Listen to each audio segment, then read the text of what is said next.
O membro da cadeira número 9 da Academia Jacareiense de Letras é o entrevistado de hoje do programa Gente em Destaque. O médico e escritor Mário Werneck vem falar sobre como concilia essas duas atividades tão distintas de sua vida, a medicina e a literatura. Nascido no estado do Rio de Janeiro, na cidade maravilhosa, o Dr. Mário gosta dos livros desde a infância, incentivado que foi por seus pais. O gosto pela leitura se desenvolveu ali. Clínico geral, aos 54 anos, Dr. Mário se envolveu já nos mais variados ramos da escrita, como a poesia, a crônica e os artigos de opinião. No programa de hoje, ele vai falar sobre estes assuntos e como lida com temas como, por exemplo, o preconceito racial. Qual é a opinião do Dr. Mário Werneck sobre as cotas raciais nas universidades? E como ele analisa o atual programa do governo federal, o Mais Médicos? Estas e outras questões vão ser respondidas agora.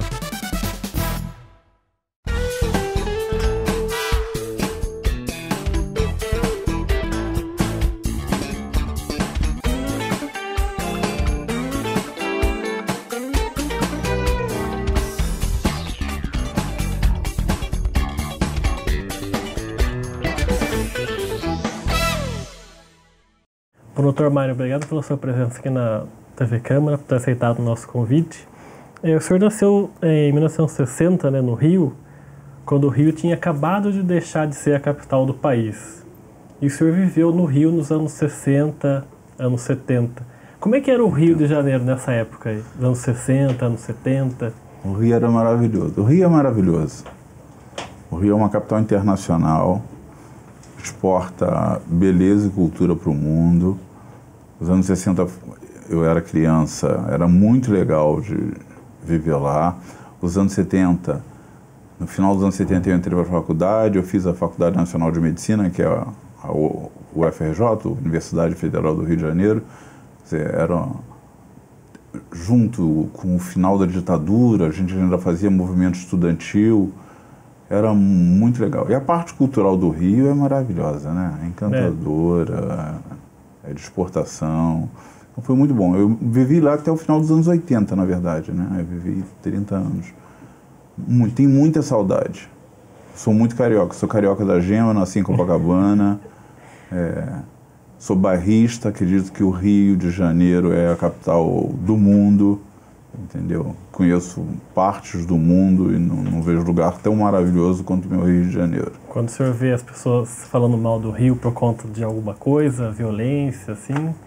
A violência lá nunca foi maior do que nos outros lugares que eu conheci. O mesmo medo que eu tenho de andar na rua no Rio, em alguns lugares, eu tenho em Jacareí. Né? A gente sabe também que essa história dos índices altos de violência foi uma campanha política no governo Brizola, né? Contra ele fizeram isso. Que não tirou o brilho do Rio. Está lá o Rio agora, sediando a Copa, sendo eu a favor ou contra, não é importante, mas está sediando a Copa com obras que eu espero que dessa vez, ao contrário do Pan-Americano, que essas obras sirvam para a população, porque as obras do Pan-Americano não serviram, eu sou testemunha disso. Não deixou nenhum legado. Não, nenhum legado, foi um prejuízo só. Mas está lindo, está cheio de obra. Tem a Olimpíada também depois, né? Depois, né, ainda tem mais 2 anos para consertar o que não der jeito agora. Mas que seja bem usado, né, porque a gente sabe que está tudo superfaturado. Fora de prazo. Fora de prazo. Tá uma coisa meio bagunçada mesmo, né? Vamos esperar para ver se fica bom mesmo. Eu tô meio cético. Vamos ver. Meio cético. Para a Olimpíada, principalmente, né? Que vai ser só no Rio de Janeiro. Pois é. Eu tô meio cético. Eu queria que o senhor falasse um pouquinho sobre os seus pais, que a sua infância foi uma infância recheada de arte, de companheirismo. Eu queria que o senhor falasse sobre os seus pais.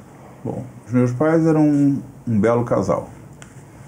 Felizes. A história deles é muito bonita. Meu pai era boêmio, boêmio. Trabalhava de dia, à noite ia para boemia. Até que um dia ele viu a minha mãe na rua. Eles moravam na mesma rua. E ele se apaixonou e deixou de ser boêmio de um dia para o outro. As duas famílias não queriam que eles namorassem, pelo passado dele de boemia, e ele provou para as famílias de que ele era um homem digno, ele não era mais um boêmio, ele era um homem sério por amor. E aí eles casaram, foram felizes, até minha mãe falecer subitamente em 76. Minha casa era um centro de cultura e arte, tinha festa toda semana, era uma casa muito alegre. Os meus pais nos educaram, nos alfabetizaram aos 5 anos, é regra na minha família, os meus sobrinhos agora passam por isso também. Aos 5 anos a gente aprende a ler e escrever, já entra para as escolas já sabendo. Tinha esse lance das festas que era muito peculiar.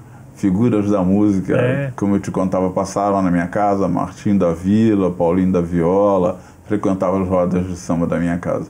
E as festas eram ótimas, começavam na sexta-feira e terminavam na segunda, sempre. Inclusive, sobre o Paulinho da Viola, a sua família tem uma ligação com o pai dele, né? A minha bisavó materna criou o pai do Paulinho da Viola, ele é filho adotivo dela, que era uma pessoa muito generosa, excêntrica.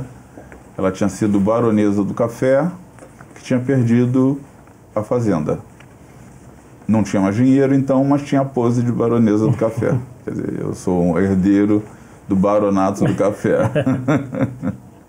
A minha biografia é bastante excêntrica, né?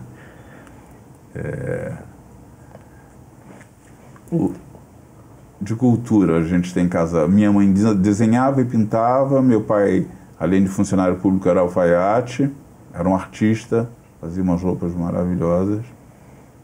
E tinha também uma história que o senhor estava contando, que o seu pai chegava às 5h30 do trabalho e... Tinha uma história, tinha uma coisa bonita, romântica lá na minha casa. O meu pai chegava às 5h30 do trabalho, colocava um disco de 78 rotações, que eram as grandes orquestras, né, Glenn Miller, Tommy Dorsey, e tirava minha mãe para dançar.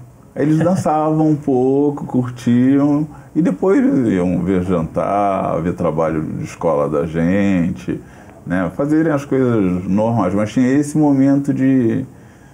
acho que era de romance. E os filhos ficavam no auditório assistindo? A gente ficava vendo, super achando aquilo muito bonito e interessante, né? Eu acho que pouquíssimas pessoas na vida tiveram essa vida.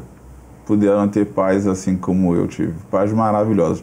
Não tenho nenhuma queixa, nenhum problema em relação aos meus pais. Eu sou analisando e não tive nenhum problema, não posso dizer nada da minha vida, assim, a culpa foi do meu pai, a culpa foi da minha mãe, não tenho isso. Foi uma infância, adolescência bastante rica, em muitos sentidos também, né? Muito rica, muito rica. Vivi no Rio muitas coisas, muitas coisas. A faculdade estava em ebulição. Quando eu entrei, fui muito feliz na UFRJ. Descobri que eu ia ser médico por acaso. De qual maneira? O meu pai trabalhava no Hospital da Aeronáutica. E eu vivia vivia lá. Também? Não, meu pai era funcionário público. E eu vivia no hospital. Tinha muitos amigos médicos e tal. Eles me chamavam de Wernequinho por causa do meu pai, era super conhecido. O meu pediatra era lá. Eu nunca pensei em fazer medicina.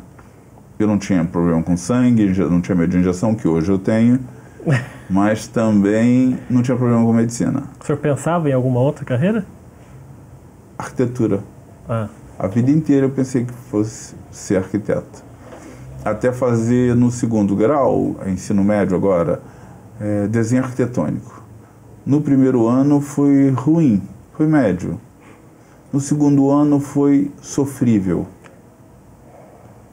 E eu era o primeiro aluno da escola, do colégio militar. Então eu não faço isso em casa. Eu dava cola para os meus amigos na parte teórica e eles faziam os meus projetos na parte prática. E a professora devia pensar que eu era esquizofrênico, porque cada projeto que eu entregava tinha um traço diferente. Quer dizer, cada desenho tinha algum jeito, né? O senhor não tinha uma personalidade. Não tinha. Logo, ela devia pensar que eu era esquizofrênico. Até que eu desisti. No meio do ano eu desisti. Aí fui conversar com meu pai, foi o ano que a minha mãe tinha falecido. Ele tinha me dito o que eu queria. Que ele sabia que eu estava infeliz. Mas o que também tinha me deixado infeliz? Eu falei, o colégio. Eu não quero mais isso para mim. Nem nenhuma área relacionada a isso. Ele falou, então saia do colégio. Aí eu saí, fiz prova para um dos melhores colégios do Rio particular. Eu estudava no colégio da Aeronáutica, que era um colégio público. A vantagem é que a gente tinha que nosso colégio era misto. Imagina um colégio misto, militar misto, quanto que do Exército, da Marinha é raro, né? Masculino, da Aeronáutica é misto. Mas a Aeronáutica é sempre mais moderna para essas coisas. Então a gente via menina, era muito legal, namorava. Não ficava, namorava. No meu tempo a gente namorava mesmo, né? Namorava uns dias, mas não ficava. E então era muito legal o colégio. E aí eu fiquei 6 meses sem saber o que fazer. Foram os 6 primeiros meses do 3º ano do ensino médio. Chegou a semana de inscrição do vestibular. Eu continuava sem saber o que fazer. E dizia para meu pai, eu estou angustiado. E os meus pais eram muito sábios. E ele me dizia, você já sabe o que não vai fazer. Isso já é metade do caminho. A outra metade é muito fácil. Eu dizia, como? Eu não consigo pensar em nada. Eu tinha feito um teste vocacional no 9º ano, hoje, que tinha a psicopedagoga chamou minha mãe ao colégio para dizer que eu podia fazer o que eu quisesse na vida, que eu tinha uma personalidade muito ampla. Ou seja, não me orientou em nada. Né? Não sabia nada do que podia fazer. Então, usei isso só para me atrapalhar. Aí, chegou a semana de escolha lá do vestibular, eu passei a semana inteira sem saber nada, só angustiado. Uma angústia comum de um adolescente. Eu tinha 16 para 17 anos. Tem que escolher um caminho para a vida dessa vida cidade, toda é muito difícil, né? Eu acho isso até hoje. E aí, no último dia de inscrição, eu sonhei que eu era médico. Eu estava em pé, de branco, segurando um estetoscópio. E eu lembro muito dos meus sonhos. Eu tenho sempre. Se eu tiver 5 sonhos numa noite, eu vou lembrar de manhã dos 5 sonhos. Eu acordei e falei pro meu pai na mesa do café da manhã. Falei, pai, eu sonhei que eu era médico. E aí meu pai falou de Freud. Ele falou para mim, os sonhos significam o que vai no interior da gente. Pense nisso. Eu falei, pronto, eu tô louco com um sonho desse. Meu pai tá pior ainda, porque acha que ainda vou pensar num sonho. Fui para aula, angustiado. Nesse dia eu estava muito angustiado, porque era o último dia. Acabou a aula, eu saí para almoçar, não fui para casa, porque eu tinha que ficar pelo centro da cidade para fazer inscrição. Andei o centro da cidade, falei, a beleza vai me tirar a angústia. Não tirou nada. Cada hora que o prazo final ia chegando, eu ficava mais e mais angustiado. Aí fui fazer a inscrição, 4h30 da tarde, fechava às 5, 4h30 fui fazer. Cheguei para fazer, peguei o formulário, olhei e falei, o que eu vou botar aqui? Falei, quer saber uma coisa? Eu tenho 16 anos. Vou botar medicina. Se foi o que eu pensei, foi o que eu sonhei, eu vou botar medicina. Se eu não gostar, eu saio, eu sou muito novo, né? Eu não vou. Botei medicina. Aí botei a UFRJ, porque era perto da minha casa. E era melhor, depois da USP. A gente sempre só perdeu para a USP. O resto do país nós somos os melhores. Então tinha isso, era melhor, eu queria melhor. Aí no meu tempo tinha segunda opção, botei inglês, eu já falava inglês, aí queria fazer carreira com línguas e tal. Passei o resto do ano e eu tinha uma vida normal. Eu não sou um grande estudante, eu sou muito prático, eu não varo à noite estudando, eu não sou um aluno muito Caxias, eu aprendo. Natural. É natural aprender para mim. Gosto de estudar, mas que não seja um exagero. Gosto de estudar, mas gosto de... Tenho vários interesses na vida, não é só estudar. Você absorve rápido as informações. Sim. Então foi assim o ano todo, tanto que na véspera de uma das provas eu fui a uma festa. E cheguei lá, todo mundo falava, mas você vai fazer vestibular amanhã? Eu falei, mas o meu pai disse que eu devia estar em casa até a meia-noite, para eu poder dormir bem. Eu cheguei em casa meia-noite. E saiu. E fui fazer a prova. Quando eu fiz a primeira prova, eu falei para ele, pai, eu passei para o UFRJ. Ele falou, passou? Eu falei, tenho certeza. Na primeira prova, ainda tinham mais 3 grupos, eram 4 grupos de provas. A redação, eu sempre escrevi bem, eu sou escritor. A redação era o que é a redação, o que significa a redação no vestibular. Eu lembro até hoje. Eu não achei o título. Eu não entendi o título. E eu chamei a fiscal e avisei. Falei, eu não sei o que é sobre a redação. O título da redação. Ela falou, eu não posso falar nada. E eu ficava ali e dizia, e agora? Aí resolvi fazer a prova e deixar a redação. No final é que eu descobri que o título era esse, o significado da redação para o vestibular. Aí escrevi, e eu já tinha escrito sobre isso. Tinha escrito um artigo até. Eu tinha um professor de redação muito bom, e ele, nesse colégio particular, já que eu já estava, e ele gostava muito de mim por causa da escrita. Então a gente trocava verdadeiras cartas. Eu escrevia artigos para ele toda semana, e ele, no verso, escrevia em vermelho as respostas para mim. Observações. Tudo. Conselho. Estilo, tudo. Era um professor maravilhoso. Aprendi muito com ele. Escrevi muita coisa boa a partir do que ele me aconselhava. Ele era muito bom. Realmente tive grandes mestres na vida, em todos os sentidos. Eu queria voltar um pouquinho, falar ainda da sua infância com seus pais, porque os seus pais, o senhor falou, foi alfabetizado com 5 anos, né? Sim. E os seus pais te incentivaram a leitura também, livros? Sim, eu lembro do primeiro livro que eu ganhei, eu tinha 5 anos. Era o Meu Ratinho Teimoso. Era um livrinho pequenininho. Era de um ratinho teimoso lá. Era para ensinar a gente a não ser teimoso. Tinha um cunho educativo já. Eu já tinha entendido. Minha casa tinha uma biblioteca que a gente era convidado a frequentar sempre. Líamos bastante, todos 3. Eu leio desde então. Eu leio 5 livros de uma vez. Eu não consigo ler só uma coisa. Eu tenho um vício de viajar que é comprar livro no aeroporto. Agora com a internet ficou bom. Eu sou fã da Saraiva, o que eu compro na Saraiva. Agora me disseram que a Cultura é melhor que a Saraiva. Eu vou trocar para a Cultura então. Eu compro muito na Saraiva. Mas no aeroporto eu sempre compro livros. Uns 3, 4, 5 livros, além dos que eu já estou levando. A minha mochila, eu sempre levo uma mochila grande, porque está sempre cheia de livros. Porque eu tenho que ler. E o senhor tem alguma preferência ou não? Não, sempre li poesia, li prosa, não tinha preferência. Não tinha preferência. Eu tinha que ler. Na verdade, ler para mim é vício. Me faz mal se eu não tiver o que ler. Sempre tá um livro perto. Ando decepcionado com a leitura no aspecto prático, porque, por exemplo, eu já assinei todas as revistas semanais do país. São tão péssimas, tendenciosas. Cancelei todas essas assinaturas. Tentei ler a Piauí, achei chatíssima. Agora eu estou lendo a Caros Amigos, mas também não é uma leitura das mais...